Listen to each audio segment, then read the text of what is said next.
Welcome to the Genius Factory. Enjoy the video. A diploma in mechanical engineering typically lasts 3 years and is divided into 6 semesters. The curriculum balances theory with hands-on practice. Core subjects include thermodynamics, strength of materials, fluid mechanics, and CAD. You will attend theory lectures and lab sessions each semester.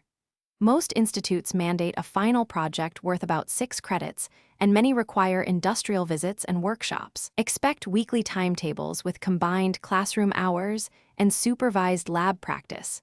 Plan your semesters to build from fundamentals to applied design and fabrication skills. Design a realistic study plan. Aim for 20 study hours per week outside class and allocate 4 lab hours per week for hands-on practice. Each semester typically includes 5 to 7 subjects, mixing theory and practical classes.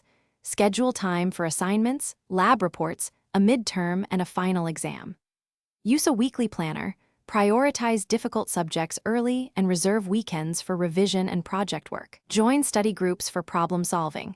Use past question papers and maintain a lab notebook with measurements and observations for every experiment. Focus on practical skills and industry exposure. Pursue internships of 3 to 6 months to apply classroom knowledge and build a resume. Learn Auto CAD, SolidWorks, and basic CNC programming.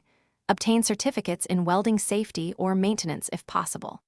Career entry roles often include technician, maintenance engineer, or junior mechanical engineer, with typical starting pay around $5,000 per year depending on region. Build competence in machining, fabrication, reading technical drawings, and following workshop safety protocols. Network with. Thanks for watching. If you found this helpful, don't forget to like and subscribe.